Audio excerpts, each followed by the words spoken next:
আস্ত দুইটা chicken roast অথবা দুরুস কে কার অঞ্চলে কি নামে জানেন জানি না, বাট আমরা কিন্তু এটাকে বলি দুরুস, মানে আস্ত চিকেন রোস্টটাকে আমরা দুরুস বলি। তো আজকে আপনাদের সাথে এই রেসিপিটাই শেয়ার করবো। আসসালামু আলাইকুম, সবাইকে নতুন একটি ভিডিওতে ওয়েলকাম করছি।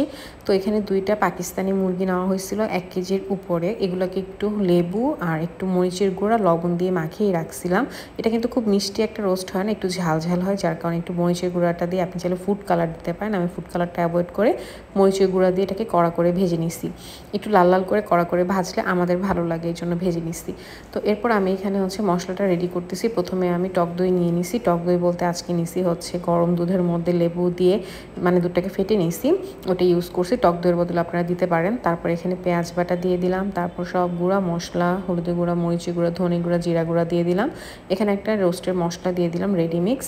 আর হলুদের গুঁড়াটা একটু অল্প দিবেন, মানে খুব বেশি হলুদ যাতে না হয় একদম, তাহলে তরকারি কালার হয়ে যাবে।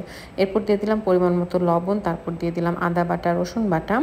আমি এখানে আজকে 2টা মুরগির করব, প্রায় 2.5 কেজির মতো, এই জন্য সেই পরিমাণ মতো মশলা সব দিয়ে আমি এটাকে ভালো করে মিক্স করে নিচ্ছি।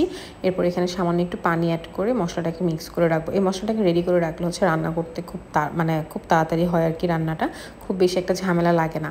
তো এপাশে আমি একটা পাতিলে তেল দিয়ে দিছি, তেলের মধ্যে পেঁয়াজ দিয়ে দিছি। পেঁয়াজগুলোকে এখন ভালো করে লাল লাল করে ভেজে নিব। পেঁয়াজ অল্পই দিলাম, কারণ আমি পেঁয়াজ বাটা কিন্তু ভালো পরিমাণে ইউজ করছি। এরপরে গরম মশলা, দারচিনি, এলাচ, তেজপাতা, লং, লবঙ্গ সব কিছু দিয়ে এখন এগুলোকে একটু ভেজে নিছি। পেঁয়াজটাকে একদম বেরেস্তার মতো করে ভেজে নিয়ে তারপর এখানে মশলাটাকে দিয়ে দিলাম।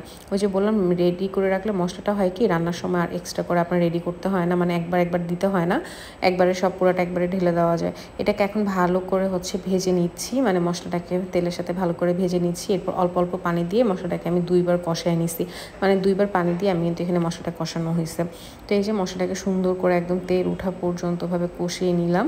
তো ভালো করে যখন তেল উঠে আসবে, মশলা কষানো হয়ে যাবে, তখন এর মধ্যে ভেজে রাখা মুরগিটা দিয়ে দিলাম। তো চিকেনটাকে দিয়েও আমি কিন্তু অনেকক্ষণ কষায় নিব, অল্প আঁচে রেখে রেখে, কোনো পানি না দিয়ে ভালো করে কষিয়ে নিব। তারপর এখানে পানি অ্যাড করবো। ভালো করে মোটামুটি 10 মিনিটের মতো সময় নিয়ে আমি কষায় নিছি, মানে পানি দেওয়া ছাড়ে। এরপরে এখানে অল্প একটু পানি দিয়ে মুরগিটাকে কষায় নিব। মুরগিটা যেহেতু একটু কড়া করে ভাজা হয়েছে, মোটামুটি কিন্তু সেদ্ধ হয়ে গেছে 50%-এর মতো। এরপর বাকি সেদ্ধটাই কষানো আর পরে দিব, সেটা দিয়ে কিন্তু কষানো হয়ে যায়, মানে সেদ্ধটা হয়ে যাবে প্রপার। তো ভালো করে এটাকে একটু নেড়ে চেড়ে দিব। মুরগিটা খুব আস্তে হ্যান্ডেল করা লাগবে, মানে আপনি যেহেতু আস্ত মুরগি করতেছেন, এই জন্য আস্তটা যদি ভেঙে যায় ভালো লাগবে না, এই জন্য একটু সাবধানে নেড়ে চেড়ে দিতে হবে। তো যখন এরকম পানিটা শুকিয়ে আসবে, কষানোর পর্যায়ে আসবে, মানে কষানোটা শেষের দিকে, তখন এর মধ্যে বাদাম বাটা দিলাম। এখানে আমি চীনাবাদাম, কাজু বাদাম, কাঠবাদাম 3টে ইউজ করছি। টমেটো সস দিয়ে দিলাম। তো এগুলোকে দিয়ে এখন ভালো করে ঝোলের সাথে এটা মিক্স করে নিব। আর একটু সাবধানে মুরগিটাকে নাড়াচাড়া করবেন যাতে ভেঙে না যায়। তো যখন এরকম সুন্দর কষানো হয়ে যাবে, একদম তেল উঠে আসবে মশলা থেকে, তখন এর মধ্যে আমি আগে থেকে জাল করে রাখা লিকুইড দুধ ইউজ করব। এই রোস্টটা কিন্তু খুব একটা মিষ্টি মিষ্টি হবে না, এটা একটু ঝাল টাইপ রোস্ট হবে খেতে, তাহলে ভালো লাগে বেশি। তো এই জন্য কিন্তু মরিচের পরিমাণটাও বুঝে শুনে দিব। আর আমি যখন একদম মিষ্টি রোস্ট করি, তখন আমি কোনো ধরনের পানি ইউজ করি না। কষানোর সময় আমি দুধটা ইউজ করি, যেহেতু এটা একটু ঝাল ঝাল হয়েছে, এই জন্য আমি প্রথমে কষিয়ে নিছি পানি দিয়ে, তারপরে দুধ দিয়ে রান্না করে নিলাম। তো যখন ঝোল একদম কমে আসবে, গ্রেভি হয়ে আসবে, তখন আমি এর মধ্যে বাকি সব ইনগ্রিডিয়েন্টস দিয়ে নামিয়ে ফেলবো।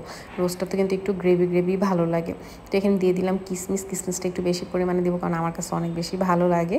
তারপর দিয়ে দিব চিনি পরিমাণটা আপনাদের টেস্টের উপরে। আর বললাম যেহেতু একটু ঝাল রোস্ট হবে, এই জন্য চিনি খুব বেশি দিব না। এরপর দিয়ে দিলাম বেরেস্তা। রোস্টে তো বেরেস্তার ফ্লেভার অনেক বেশি ভালো লাগে, এই জন্য একটু বেরেস্তা বেশি। তারপর কয়েকটা কাঁচামরিচ দিয়ে আমি আর একটু জাল করে নামিয়ে ফেলবো। লাস্টে আমি একটু ঘি দিয়ে দিব, কারণ এসব শাহী খাবার আসলে ঘি না হলে তো হয় না। দেখেন মাশাআল্লাহ, রোস্টের কালারটা এত সুন্দর আসছে, খেতেও মাশাআল্লাহ অনেক মজা হয়েছে। তো আপনারা একবার ট্রাই করে দেখতে পারেন, ইনশাআল্লাহ ভালো লাগবে। Thanks for watching. আল্লাহ হাফেজ।